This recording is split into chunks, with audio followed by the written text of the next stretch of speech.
Oke, Assalamualaikum. Ah, hari ini kita mau cakap pasal isteri yang sudah diceraikan.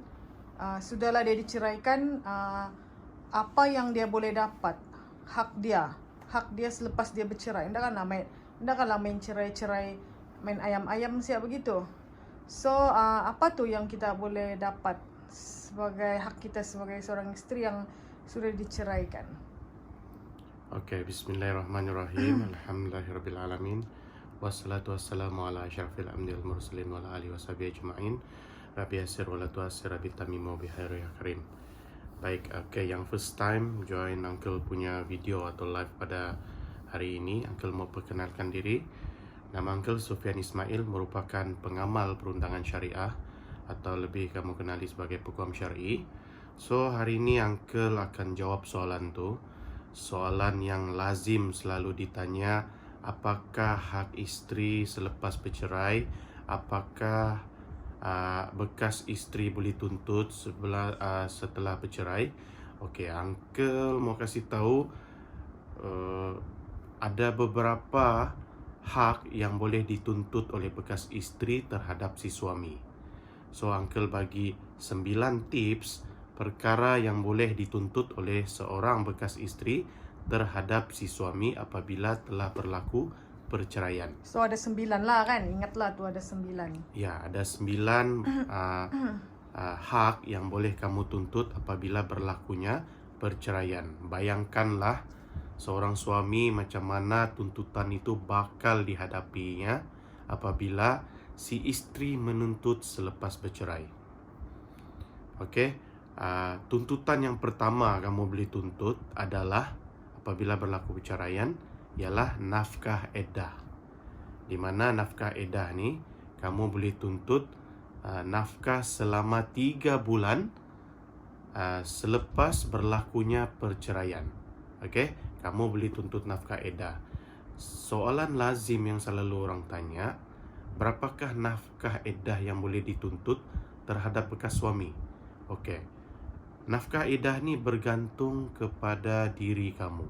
Maksudnya setiap nafkah itu dia mempunyai harga yang berlainan.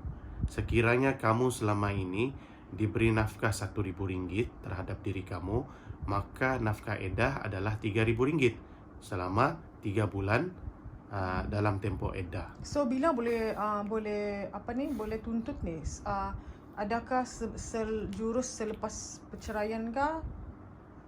Atau ada dia punya due date tu? Dia tidak ada due date. Maksudnya selepas bercerai kamu boleh tuntut.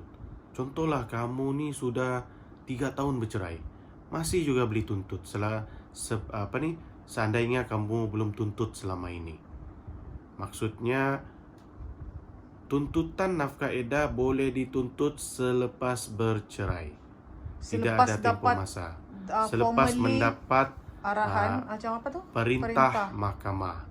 Sebab untuk membuktikan kamu tu sudah bercerai, perlu ada satu perintah mahkamah. Sebab perintah mahkamah ini akan dibawa ke Jabatan Agama untuk mencetak sijil cerai. Yang selalu menjadi masalah orang awam adalah 2 perkara yang tidak dapat dibezakan. Perintah cerai dan sijil cerai. Okey, ingat, perintah cerai adalah satu perintah daripada mahkamah yang menyatakan kamu sudah bercerai. Sijil cerai dicetak berdasarkan perintah mahkamah tersebut, diserahkan kepada Jabatan Agama, barulah kamu boleh mendapat sijil cerai setelah 4 bulan. Jadi mana satu yang lebih penting? Sebenarnya yang lebih penting perintah mahkamah. Perintah mahkamah, apabila kamu sudah dapat, kamu juga boleh meneruskan prosiding yang lain. Contohnya dalam tuntutan nafkah iddah, dalam tuntutan hak jagaan anak. Semua tuntutan selepas bercerai boleh dituntut walaupun belum dapat sijil cerai. Jadi kalau contohlah kan bercerai pun pasal suami nak bagi nafkah. Macam mana kau mau tuntut nafkah iddah kalau macam gitu tu? Okey. Kalau dalam perkahwinan pun tidak dapat nafkah iddah, Nggak kawin pun sebab tidak bagi nafkah kan? Okey, tidak bagi nafkah dan bercerai pun mau tuntut nafkah edah. Dia begini, masalah waktu kawin tidak dapat nafkah itu adalah disebabkan istri itu tidak memohon di mahkamah. Oh, semasa perkahwinan tu lah kan? Betul. Sebab kebiasaan lah istri ni dia jarang mau tuntut nafkah nafkah istri itu di dalam perkahwinan. Dia punya alasan sebab kasihan. Sebab dia rasa laki itu pun tidak mampu. Jadi dorang pun tidaklah mau tuntut. Itu masa bercinta lah ataupun masa masih berkahwin. bersama. Tapi apabila bercerai, benda tu dah kira sudah tu. Maksudnya perempuan tu sanggup sudah untuk tuntut nafkah. Sebab dalam perkahwinan ni dia kasihan kunun. Sebenarnya sepatutnya dalam perkahwinan lah tuntut supaya suami itu sedar betapa wajibnya membayar nafkah terhadap istri dan anak-anak. Jadi kan okey, kita balik pada soalan tadi lah kan. Mhm. Jadi tidak isu lah. Dia bercerai pun pasal tiada nafkah. Lepas tu dia mau tuntut nafkah edah tu tiada kena mengena sudah tu. Betul. Walaupun dulu ndak kena bayar nafkah, kamu tuntutlah hak kamu. Sama ada dia bayar tidak bayar, itu belakang kira. Kamu masih boleh memohon mahkamah untuk membuat penguatkuasaan ataupun melaksanakan permohonan melalui pelaksanaan perintah terhadap pembayaran nafkah edah tersebut. Jadi ingatlah isteri-isteri kan yang sudah kena cerai tu, janganlah fikir apa. Ada je cara suami tu nanti mau bayar nafkah edah. Betul, sebab dia boleh sampai tahap di mana suami akan dipenjarakan disebab kegagalan di dalam membayar nafkah. Jadi tuntutlah hak kamu. Di mahkamah ni ada berbagai tuntutan atau permohonan yang boleh dibuat oleh seorang bekas istri di dalam membuat tuntutan terhadap bekas suami. Kalau buat tuntutan gini bahkan kalau buat sendiri kan tidak melalui mahkamah. Macam selalu kan saya nampak ada orang macam buat bukan komplain lah, dorang dorang share kan lama sangat kalau mau buat urusan tuntutan kalau tidak guna peguam. Betul tak? Betul, sebab kebanyakan orang awam dia tidak tahu selok-belok dalam prosiding tuntutan di mahkamah. Jadi oleh kerana kurang mahirnya dalam selok-belok ataupun prosiding itu, itulah yang menyebabkan pihak itu tidak dapat meneruskan prosiding mahkamah itu dengan lancar. Uncle bagi contoh lah. Contoh dia memohon satu nafkah edah, di mana dia memohon nafkah edah tu dia dah dapat jumpa sudah ex suami dia. Mungkin ex suami dia sudah berpindah ke Semenanjung. Jadi perkara sedemikian, apabila seorang pemohon atau plaintiff ataupun orang yang menuntut itu tidak peka terhadap perkara ini, maka dia cakap, alah macam mana saya mau hantar ni?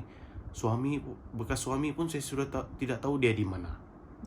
Jadi bab-bab yang macam gini ni, hal-hal begini ni, inilah yang menjadikan isteri tu bingung. Jadi dia tidak dapat, dia tunggulah macam dia serahlah tu saman sama keluarga si suami. Oh, itu yang pasal lambat tu.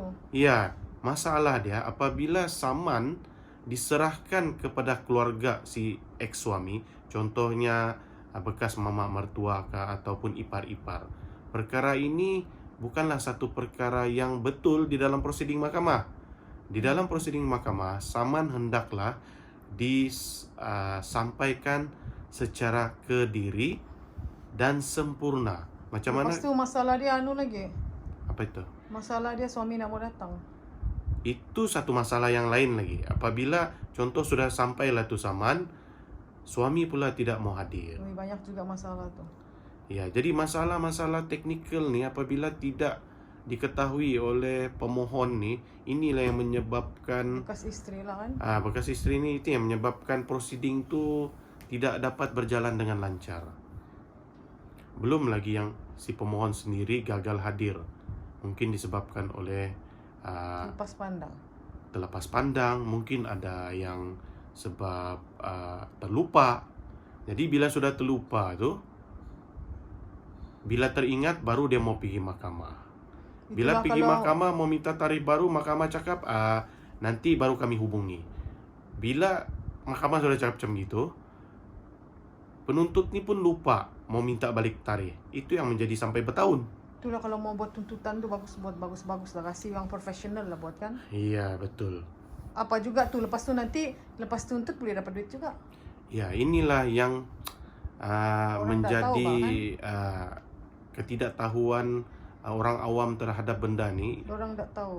Jadi itulah yang sampai dorang pun kadang-kadang dorang ni terlampau memikirkan Kos guaman. kos guaman ni terlalu tinggi. Tapi last actually dapat tuntutan tuh boleh kamu bayar. Iya, Boleh kalau kau itulah fikirlah secara itu kan, secara bijak kan. logiknya. Kalau kamu buat tuntutan, bila kamu dapat amount terhadap tuntutan, Boleh kamu bayar pun boleh bayar balik kepada peguam ataupun untung lagi. jadi Untung kesedaran ni sebenarnya tidak ada.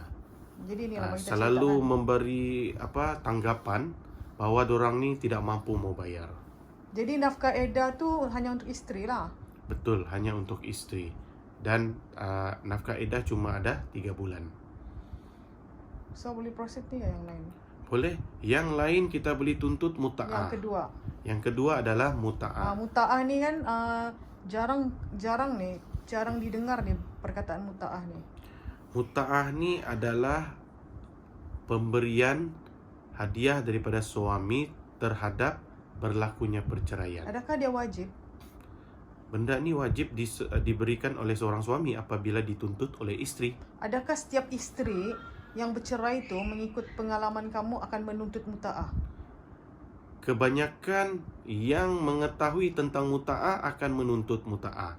Orang yang tidak tahu, dia tidak akan tuntut. So muta'ah ni kalau ikut kamu punya survey lah kan, experience kan, dalam 10 orang yang bercerai itu berapa orang akan tuntut muta'ah? Mungkin separuh. 5 kan, sebab jarang dengar. Bukan benda semua ni. orang tahu mengenai undang-undang syariah. Tapi bila isteri itu menuntut muta'ah, adakah suami wajib membayar muta'ah sama Betul? dia? Wajib membayar muta'ah apabila dikehendaki oleh mahkamah. Okey, secara ringkas lah, muta'ah tu apa tu? Muta'ah ni hadiah disebabkan oleh berlakunya perceraian.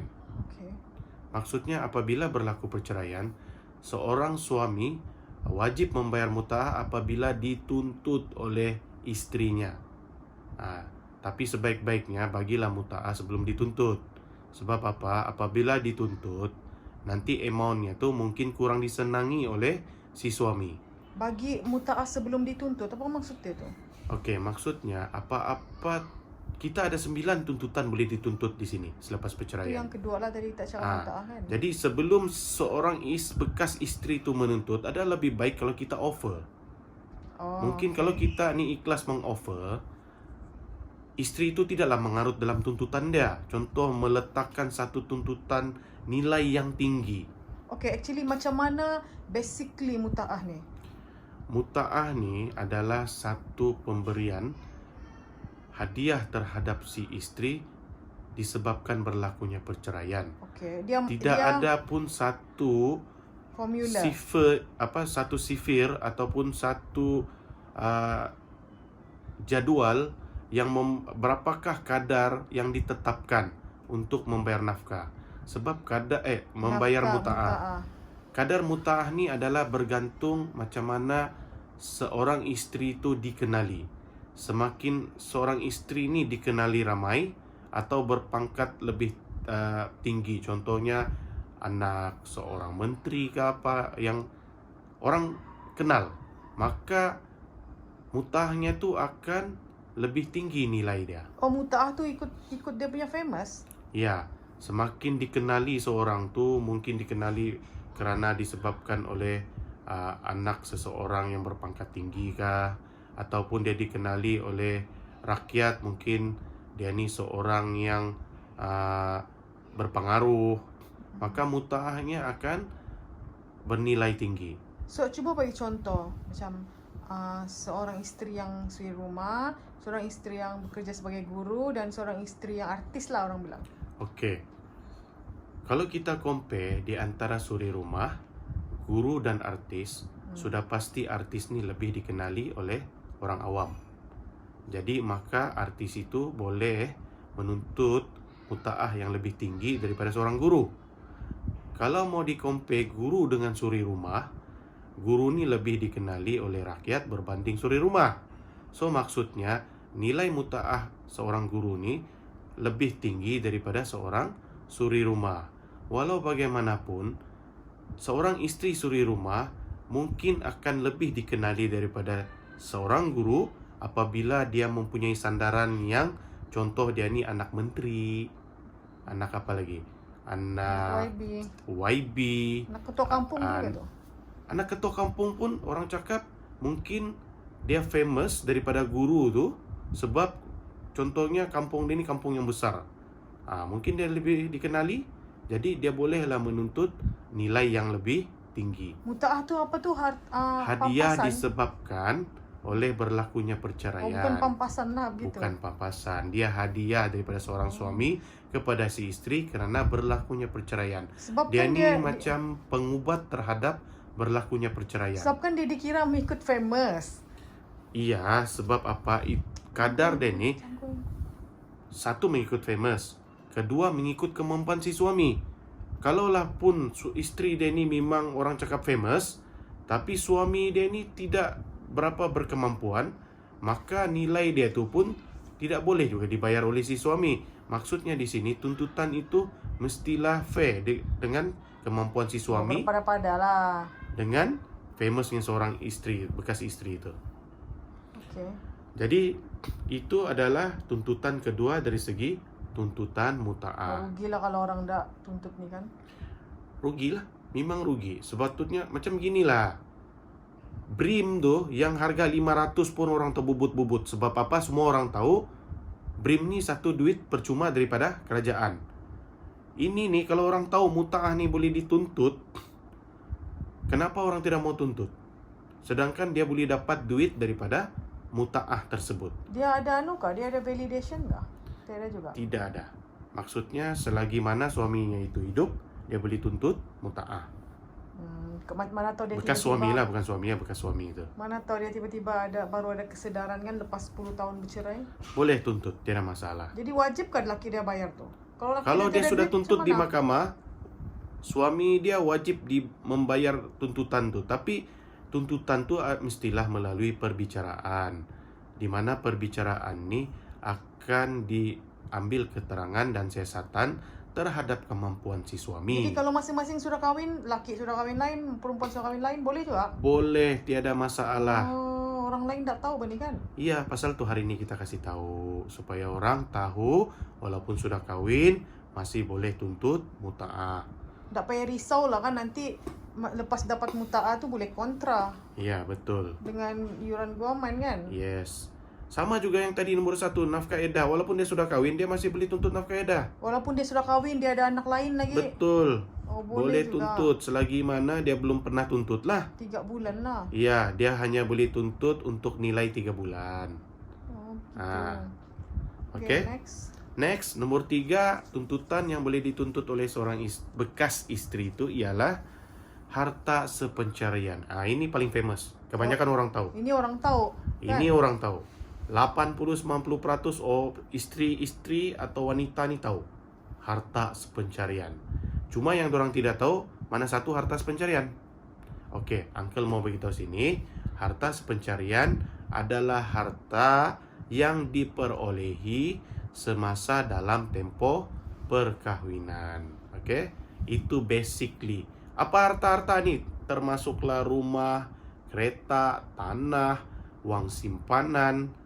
Itu semua adalah harta.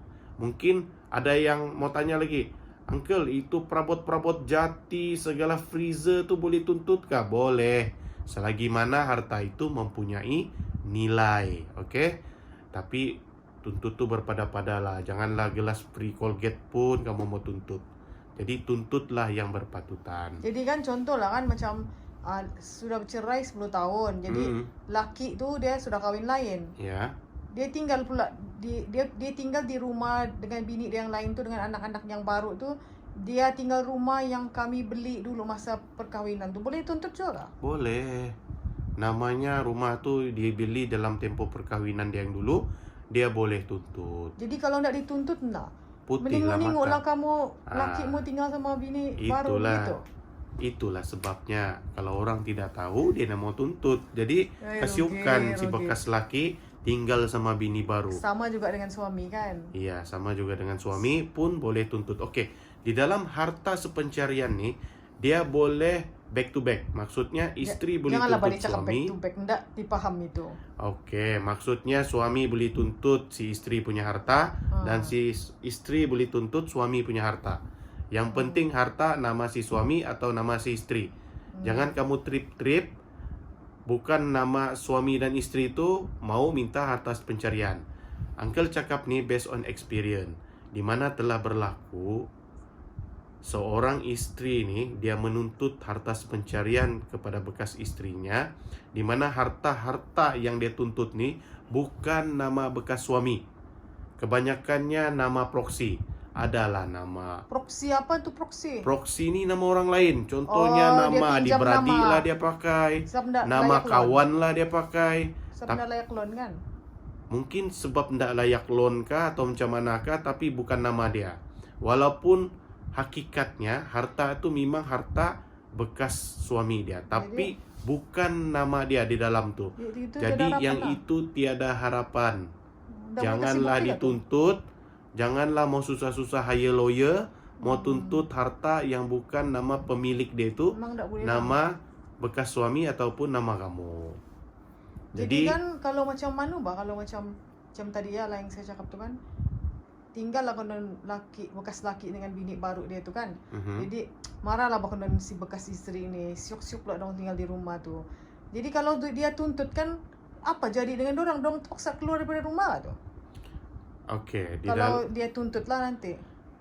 Oke, dia begini. Sebenarnya ada dua cara. Apabila tuntutan harta pencarian, kita akan menentukan dulu harta itu di dalam perbicaraan. Uncle cerita, kita akan pastikan dulu sama ada harta yang dituntut itu adalah harta pencarian.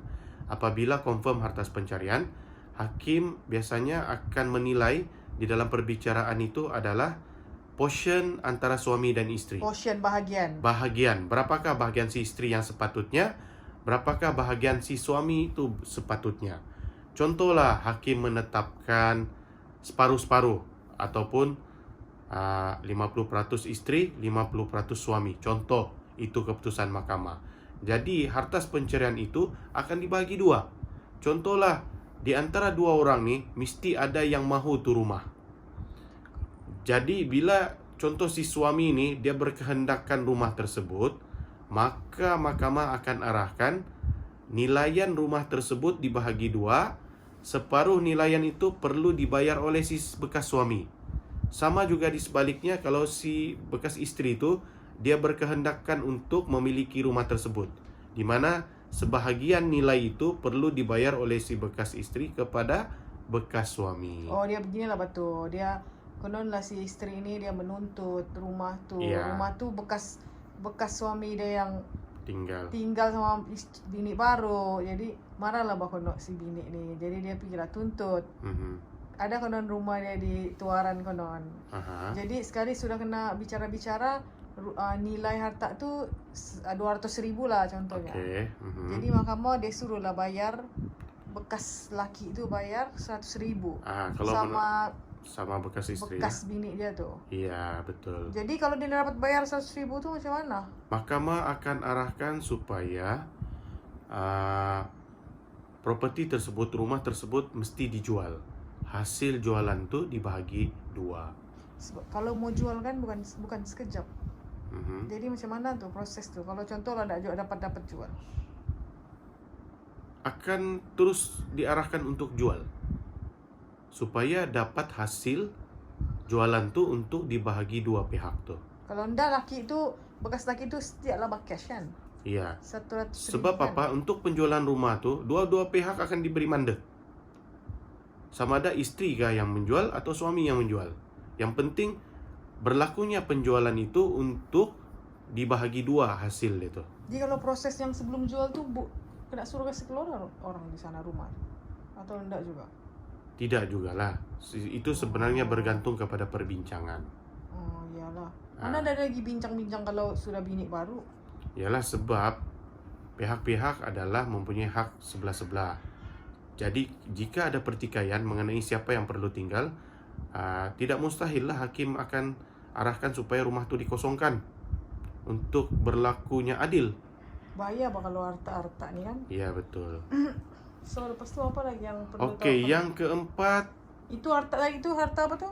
harta sepencarian. Apa-apa sih yang bernilai lah kan. Benar, yang diperolehi semasa di dalam tempoh Tak kira perkahwinan. lah laki kah tuntut kah, bini kah tuntut, boleh juga. Boleh, Tak kira berapa tahun, tidak kira berapa sudah tahun. kahwin kah. Betul, Sudah sudah kahwin kahwin. 2-3 kali, bang baru boleh juga tu. Boleh, yang penting tuntutan tu sekali lah, jangan berkali-kali pula. Macam mana pula kalau laki tu ada banyak bini? Aha, Macam mana dia mau tuntut tu? Contohlah bini ke 1, ke 2, ke 3, ke 4. Yang bercerai tu bini ketiga contohnya. dia tuntutlah harta bini yang ketiga. Dan istri ketiga tuntutlah harta suami itu. Isteri yang ketiga tu tuntut dengan suami itulah. Mau ikut tempoh dia itulah. Okey, perlu ingat, di dalam tuntutan harta pencarian ada 3 kondisi ataupun 3 keadaan yang kita boleh tuntut. Kena ingat nih, ada 3 keadaan boleh tuntut harta sepencarian. Dah cakap lah bagus-bagus. Apa itu 3 tu? Pertama, kita boleh tuntut apabila berlakunya poligami. So, si istri yang pertama telah dipoligamikan tu, dia boleh tuntut harta sepencarian walaupun belum bercerai. Okay. Yang kedua adalah apabila berlakunya perceraian pun boleh tuntut harta sepencarian. Yang ketiga adalah berlaku kematian si suami. Walaupun meninggal suami itu, dia boleh tuntut harta sepencarian. Jadi wanita-wanita dengarlah kan. Dengar untuk sentiasa alert untuk menuntut harta sepencarian. Betul. So ingat, ada 3 perkara yang membolehkan kita menuntut harta sepencarian. Jangan fikirlah pasal figo aman tu sebab itu harta kan nanti boleh dikontra ya pun. Iya, betul. So okay, next lagi. Yang keempat, tuntutan yang boleh dituntut selepas bercerai adalah tuntutan hadanah. Wah, apa Siapa tu hadanah yang tu? tidak tahu hadanah ni adalah hak penjagaan anak. Okay, ini yang siok ni kan dengar. Ya, selalunya memang berebutlah. Ini yang paling hit berebut, menyebabkan drama berlaku di kawasan mahkamah. Di sanalah kita nampak bertarik-tarik itu anak. Jadi masing-masing mengaku dia lebih berhak, ini lebih berhak, okey? Jadi di dalam mahkamah apabila berlaku perceraian, kamu boleh menuntut hak jagaan anak. Jadi di dalam hak jagaan anak ni, Uncle mau bagi satu tips lah. Ini yang selalu soalan lazim yang kena tanya. Di mana seorang suami itu bertanya, dia cakap, layakkah dia dapat hak jagaan anak seandainya anak tersebut dibinkan Abdullah? Jadi maksudnya Okey, laki lah, bapa. Maksudnya di sini, apabila anak ni tidak dinasabkan kepada si suami atau si bapa, walaupun itu anak kandung dia, jadi gairuun harapan lah artinya. Oh begitu. Apa situasi yang orang boleh tidak dapat nama dia guna di belakang nama anak dia tu? Okey. Biasanya orang yang berbinkan Abdullah ni, di mana anak yang dikandung tu tidak cukup 6 bulan. Ini automatically. Apabila tempoh perkahwinan dengan kelahiran anak tu tidak cukup 6 bulan, maka JPN secara automatiknya akan membinkan kepada Abdullah. Paling senang cerita, dibinkan bukan bernasabkan bapa kandung. Alias ceritanya, dorang ni mengandung duluan baru bernikah. Itu dia punya cerita. Jadi tidak boleh ubah tu? Tidak boleh ubah. Ini lagi satu Uncle mau bagi tahulah sama Ramai orang tanya. Uncle, bolehkah kasih bin balik saya punya nama? Jawapan dia tidak boleh. Sebab apa? Kamu sudah melahirkan anak luar nikah. Maksudnya anak ini mengandung sebelum kamu kahwin. Jadi apabila tempoh kandungan tidak cukup 6 bulan, maka kamu tidak boleh dinasabkan. Jadi tak payahlah kamu susah-susah mau pergi jahin kah, mau pergi mahkamah kah. Jawapan dia sama juga tu. Kamu tidak boleh tukar bin sama binti. Jadi Kalau kamu tahu takut mau jadi, kawin dulu, baru kasih mengandung itu bini. Itu dia punya cerita. Anu batu love. Love, tapi akibatnya itulah itu. Jangan mengamuk di mahkamah. So okay lah, lepas tu tadi sambung balik, anak yang tidak dinasabkan kan? Tidak dinasabkan, tidak dibin dan Itu bintikan tak boleh apa kepada tu bapaknya. hadana kan tadi. Bapak tidak layak untuk mendapat hak jagaan anak ataupun dengar tu. hadana. So maksudnya hak 100% terhadap si ibu kandung. Tak kira umur kah? Tidak kira daripada 18 tahun ke bawah, kan tidak kira umur lah. Orang yang tidak berbinkan bapaknya, hak penjagaan anak 100% terhadap si ibu. Jadi suami, laki, ingat jangan buang masa mau berebut anak kalau kamu tahu bin Abdullah bukan sama bin kamu. Pernah selalu jadi kah begini? Selalu jadi. Untuk kesian juga tu kan. Ya, kesian kan. Kadang-kadang nih yang trip-trip nih yang si lelaki ini kunun dia warga negara Malaysia. Yakin sangat dia sebab dia kawin kunun sama orang pasport. Dalam undang-undang tidak kira pasport sama IC. Hak tetap hak. Hak penjagaan anak tu. Yes. Maksudnya di sini banyak juga ibu-ibu yang bukan warga negara nih tanya, dorang ada hak dalam hak jagaan anak. Selagi mana dia tinggal di Malaysia nih secara sah, tidak kira lah pakai pasport kah, IC merah kah, IMM 13 kah, selagi mana dorang tinggal di Malaysia ni secara sah diktiraf oleh kerajaan Malaysia, maka dorang layak. Sah tu apa tidak? Hidup pasport kah? Hidup pasport, ada pasport Kena kalau jamin. mati, confirm tidak Kalau layak kena lah. jamin tu mesti dijamin lah. Betul. Tidak semestinya dijamin. Kalau dia tinggal sah di Malaysia, dia layak untuk mendapat hak Tak jagaan payah anak. dijamin punya lah. Asalkan dia legal lah. Kalaulah dia ingin menjaga anak tu, dia mestilah mempunyai pendudukan yang sah di. Bukan parti lah orang. Bukan parti. Kalau cakap tidak dijamin susah juga sebab apa? Kalau dia guna pasport lawatan kan dia mesti keluar 3 bulan sekali. So perkara begini memang tidak layak lah untuk Apa menjaga. cara lah kan, yang penting dia valid kan? Yes, yang penting dia sah duduk di Sabah, dia berhak untuk menjaga anak tersebut. Itu yang hadana tu ialah hak selepas bercerai bahkan hak wanita Betul. selepas bercerai. Tiada hadana sebelum bercerai sebab hak hadanah ni Penjagaan semasa bercerai, semasa dalam tempoh perkahwinan adalah hak ibu dan bapa. That's why itu kita tidak ada cerita anak diculik oleh bapa kandung dan ibu kandung Lepas bercerai. sebelum. Oh. Okey? Apabila sudah bercerai, ada perintah mahkamah terhadap hadanah, baru kamu boleh cakap seorang bapa itu menculik anaknya. Sebab apa? Dia tahu sudah dia tidak hak jagaan anak, tapi dia culik tanpa pengetahuan ibu kandung. Itu hak jagaan anak dia dia tak boleh diubah-ubah lagi. Boleh? Apabila berlakunya perubahan matan. Apakah perubahan matan? Perubahan keadaan. Jadi Okey? itu kena buat tuntutan, kena buka file semua lah. Yes. Mesti buka So siapa yang file. selalu buat tu? Bini kah? Suami kah? Selalunya isteri pun ada, suami pun ada, tapi selalu yang prihatin sangat mau jaga anak ni biasanya isteri lah. So secara umum lah kan, macam mana rupa bentuk penjagaan anak ni? Umur berapa kah dengan suami? Umur berapa kah dengan isteri? Okey, biasanya yang menjadi pertikaian dalam hak penjagaan anak adalah anak yang berada ataupun berumur 18 tahun ke bawah. Jadi bagi mereka anak yang sudah 18 tahun ke atas tu tidak payah berebut.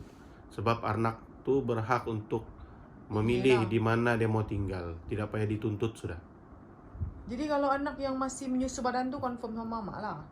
Mengikut undang-undang, anak perempuan di bawah 9 tahun dan anak lelaki di bawah 7 tahun, keutamaan hak penjagaan adalah kepada ibu. Keutamaan. Keutamaan. Tidak wajib. Yes, sebab ada 5 perkara yang boleh menghilangkan kelayakan ibu untuk menjaga.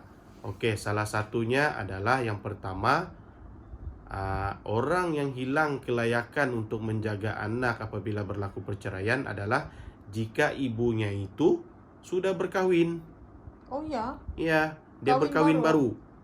maka gugurlah kelayakan dia untuk menjaga anak. Tapi boleh lah. Boleh. Maksudnya kalau dia kawin baru, bekas laki dia tidak tuntut, jaga terus je lah. Oh gitu. Okey. Ada klausa lagi, ada syarat lagi dalam perkahwinan tu. Contohlah dia kawin ni kepada bekas suami punya adik. Dia tidak masalah. Sebab apa? Kawin ipar. Contohlah kawin ipar. Baiklah, Kita mau bagi satu situasi. Sebab apa? Hilangnya hak penjagaan anak apabila seorang ibu itu berkahwin kepada yang tidak ada related dengan anak. Blood lah, no Yes. blood related. Contoh dia kawin pakcik dia, maka dia belum gugur sebab suami baru dia ni masih ada talian darah terhadap anak-anak tersebut. Apa nama dia tu? Kalau ada talian darah tu, Pak? Muhrim. Ya, bermaksud muhrim terhadap anak-anak dia. So dia tiada masalah. Okay. Tapi jarang lah bahkan orang kawin macam gitu. Ya, jarang. Cuma jarang tapi mungkin ada berlaku. Sebab tu undang-undang ada prepare dengan lengkap. Yang kedua disebabkan oleh kenapa gugurnya hak kelayakan untuk menjaga itu disebabkan ibu itu murtad. Itu confirm lah. Confirm lah, hilang kelayakan. Yang ketiga, si ibu ni dengan sengaja berhijrah atau berpindah tanpa pengetahuan bapa kandung itu dengan niat untuk memisahkan. Di negara lain. Sama ada negara lain, negeri lain, daerah lain. Sampai bapa kandung tu tidak tahu di mana tu keberadaan anak. Time tu bapa dia boleh buat aduan. Boleh buat aduan di mahkamah dan memohon untuk ubah perintah hak jagaan anak atau hadanah. Okey. Dan yang seterusnya adalah bagi mereka yang berperlakuan buruk. Ibu yang berperlakuan buruk berterusan dan secara terbuka. Uncle bagi senang contoh. Ibu ni jadi JRO. Jadi JRO ni merupakan satu perkara yang mengaibkan. Orang cakap berperangai buruk. Ataupun lagi teruk daripada JRO mungkin jadi seorang pelacur. Yang ini pun boleh menggugurkan hak jagaan anak. Jadi kalau yang jenis begini ni sebelum macam selepas bercerai suami terus dia tahu bini dia begini, suami terus ambil hak jagaan anak tu boleh betul kan? Boleh? Buat tuntutan je lah di Boleh mahkamah. buat tuntutan. Okey, perkara yang boleh menggugurkan lagi yang seterusnya adalah cuai menjaga anak. Okey, faham kan arti cuai jaga anak? Sehingga boleh menyebabkan kemalangan. Fizikal lah. Yes. Dan yang seterusnya adalah ibu yang didapati mendera anak tu. Ini juga boleh menyebabkan gugurnya kelayakan. Macam mana kalau anak yang special? Maksudnya? Anak OKU bah special. Siapa yang akan jaga tu? Kelayakan dia tidak kisah special ke tidak special. Maksudnya kalaulah anak ni berumur kalau perempuan 9 tahun ke bawah, lelaki 7 tahun ke bawah. Oh, dia confirm sama mak lah. Yes. Confirm sama mama kecuali 5 perkara ni lah. So kalau macam yang lelaki yang dia tak confident pun bini dia boleh jaga, yang anak di bawah umur yang tadi nak cakap tu, buat tuntutan lah. Ya, betul. Tapi harus ingat, dalam undang-undang, orang yang paling priority pertama sekali jaga anak adalah ibu. Kedua adalah ibu kepada ibu, iaitu sebelah nenek. Ketiga barulah si bapa. Maksudnya ni, ibu ni priority, nenek lagi nombor 2 priority berbanding si suami. Kalau ada masalah mamak dia, nenek dia lah. Betul. Nenek dia pun layak menjaga anak tersebut. Kalau mau compare bapa kandung sama nenek sebelah mama, nenek lagi diutamakan. Jadi kalau yang ada 5 yang boleh sejatuh tu kan, hak tu. Jadi terus pergi nenek, boleh lah? Boleh. Nenek boleh memohon. Jadi ibu-ibu yang konon mana tahu ada jatuh yang 5 kategori ni, jangan susah pergi mahkamah aja. Betul. Boleh memohon supaya ibu kamu menjadi nenek dia lah kan. Nenek dia boleh jadi penjaga selalu terhadap macam anak. Kan, yes. Jadi kita pergi ke nomor 5 tuntutan yang boleh dibuat selepas perceraian, yaitu nafkah anak. Okey.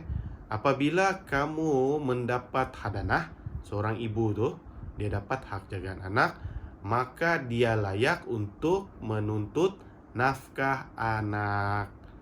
Okey, banyak lagi orang tanya, "Uncle, bolehkah tuntut nafkah anak ni jika hak penjagaan tu terhadap si suami?" Bekas suami lah, sama bapa kandung dia. Jawapannya tidak boleh.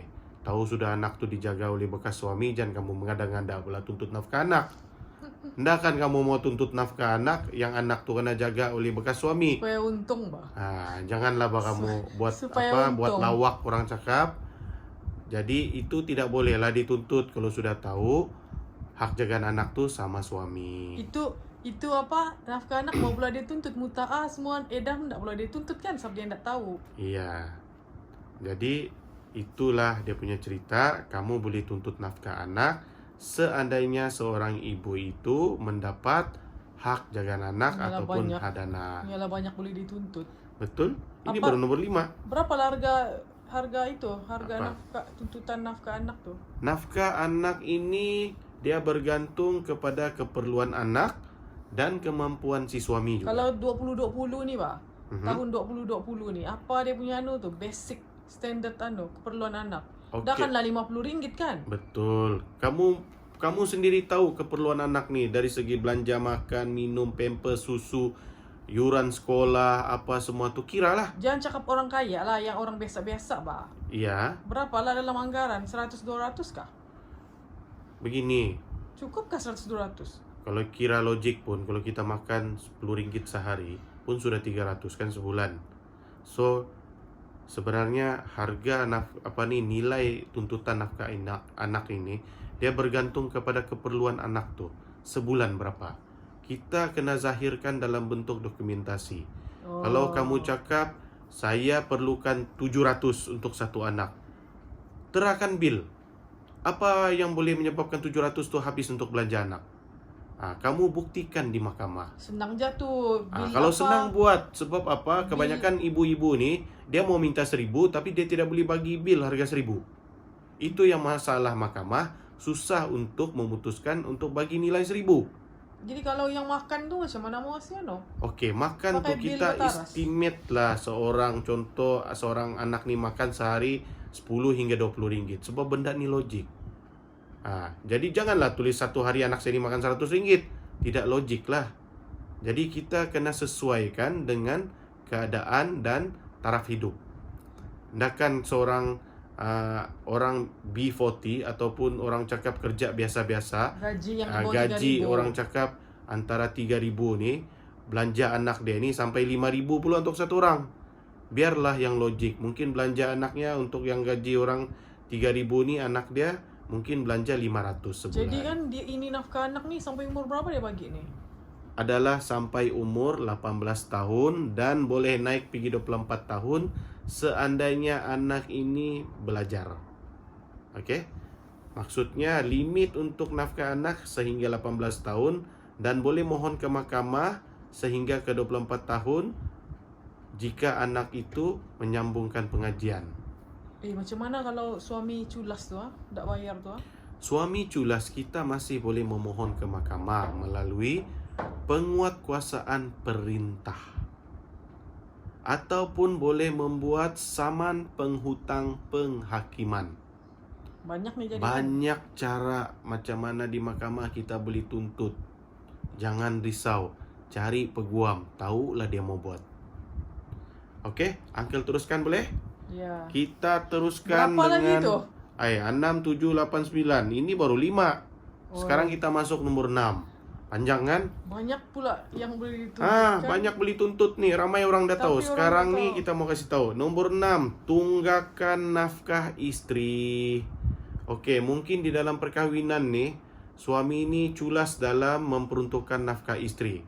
Bukan Semasa cakap kahwin. tidak bagi. Ada, tapi rumpang. Dalam setahun tu mengkali dia bagi nafkah 5 kali saja. Yang 7 kali itu lagi tidak bagi. Macam mana mau kasih bukti tu? Sekarang ni senang.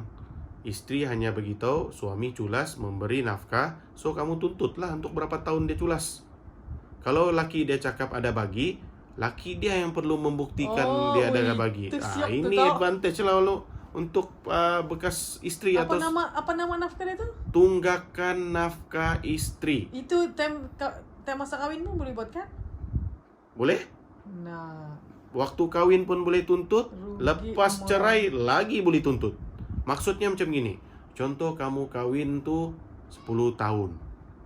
Dalam masa 10 tahun tuh kamu kira pakai jari, macam laki aku ni 5 kali pun dah sampai bagi aku nafkah istri. Ini kamu punya peluang nih. Bolehlah kamu tuntut selama 10 tahun dia nak bayar kamu perempuan nafkah. nak tuntut? Ramai kan istri nak tuntut kan? Ramai yang tidak tahu. Jadi tidaklah diorang tuntut. Mungkin ada yang tahu, dia cakap, alah saya tiada duit haya peguam. Jadi Tapi dia masalah tak tahu actually boleh kan? ya, Kontra dia nak nanti. tahu benda ini. Contohlah, kamu punya nafkah 500 sebulan. Sebab Satu kamu tahun. tahu 500 sebulan nih berdasarkan kepada tuntutan nafkah edah. Contohlah nafkah edah, hakim putuskan kamu punya nafkah edah adalah 500 sebulan. So 3 bulan dapat 1.500. Jadi kamu sudah dapat nilai bulanan nafkah kamu. So kamu bolehlah tuntut tunggakan nafkah selama 10 tahun. 10 tahun darab 12 ada 120 bulan. 120 bulan darab 500 winah. Ngingis si jantan. Bukan lagi ngingis, tak duduk Pernah membayar. lah tuh boleh begitu? Pernah? Uncle pernah buat? Jadi macam mana kalau dia dapat bayar? Saman penghutang penghakiman akan menyusul. Apalah apa yang paling teruk boleh jadi? Masuk penjara, Oh begitu kak? keluar penjara, tuntut lagi. Biar dia masuk balik-balik 10 kali. Pernah nggak jadi begitu? Pernah? Hmm, Orang tidak buat, jadi tidaklah tahu. Oke, lepas tu? Ada soalan lain? Dah ada sudah. Ada sudah. Oke, kita teruskan kepada Ini tuntutan ada yang ke-7. Tunggakan nafkah anak. Oh yang Seandainya tadi istri, sekarang istri, anak sama sekarang lah, anak same sama thing. saja. Boleh tuntut bila dia ni culas. Kalau Contoh ada dalam 10 perkawinan anak, dulu asyik bini yang belanja anak beli barang dapur. Ah. So dia boleh tuntut balik. Wih siok tuh kan, jadi suami yang perlu buktikan dia ada bagi kan? Betul? Wah. Dia perlu buktikan kalau dia ada bagi. Dia dapat buktikan, habislah. Oke, yang ini sama juga macam tunggakan nafkah istri. So uncle teruskan pergi tuntutan yang ke-8, yaitu hak tempat tinggal. Kamu boleh tuntut sama bekas suami hak tempat tinggal. Ini biasanya di dalam tempoh edah sahaja. Contohnya masa dalam tempoh edah 3 bulan je lah. 3 bulan saja. Tapi kebanyakannya kebiasaan dia tuh, kamu tinggal di rumah yang tempat kamu biasa tinggal lah. Suami akan bagi tinggal tempat Lepas itu tu lah. keluar. Lepas tu keluarlah. Oh itu masa tempoh edah lah. Itu kena Betul. cepat-cepat apply lah, tuntut. Iya, Tapi selepas macam 10 tahun kahwin dah dapat tuntut soalnya. iya betul. Oh. Yang itu tidak boleh tuntut sudah. Kalau bercerai dengan peguam terus akan kasih apa tuh advice kan? Ya. So, itu hak tempat tinggal adalah tuntutan ke-8. Yang terakhir, Yang terakhir nih paling jarang-jarang orang buat. tapi boleh. Bukan Boleh boleh, banyak tuntut. orang tidak tahu buat, sepatutnya buat. Apalah? Tapi yaitu tuntutan ganti rugi perkahwinan. Banyak orang dah faham nih Tapi apa boleh ini. buat. Boleh.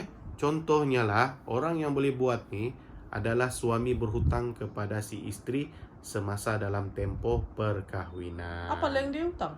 Oke, contoh macam gini. Selalunya yang berlaku di mahkamah begini. Konon lakinya ni kontraktor lah kono.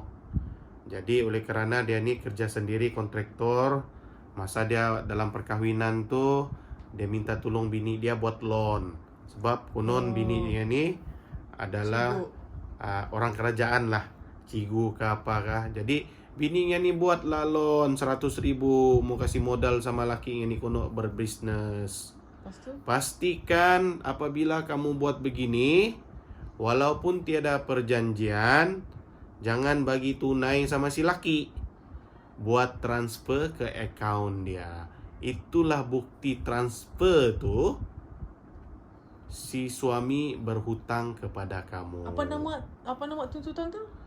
Tuntutan ganti rugi. Nama pun minta ganti rugi dalam perkahwinan. Oh, loan lah contohnya. Ada lagi contoh lain? Ada. Contohlah duit simpanan si istri kena pinjam oleh si suami. Kamu kasih keluar daripada ASB padahal simpanan ni daripada kamu bujang lagi. Juga itu pun kamu boleh tuntut. Yang penting ada bukti.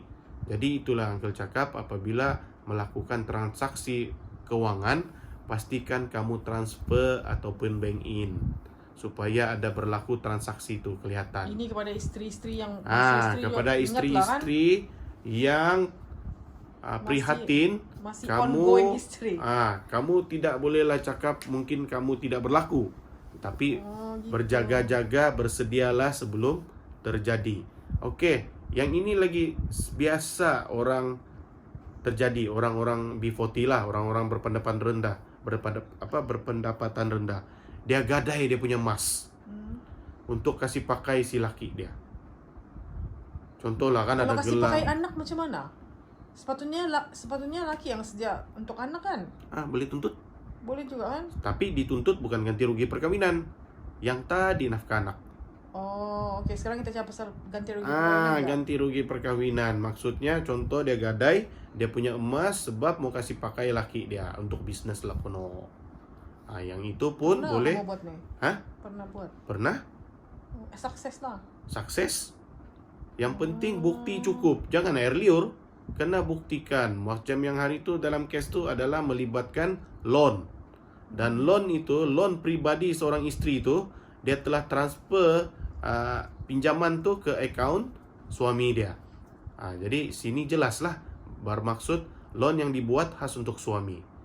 Transaksi itu ada. Tinggal santut loh kalau 9 Yalah, santut dan tertiarap lah. 9 tuntutan ni isteri. boleh dibuat oleh bekas istri. Ini untuk isteri bijak-bijak dia nih.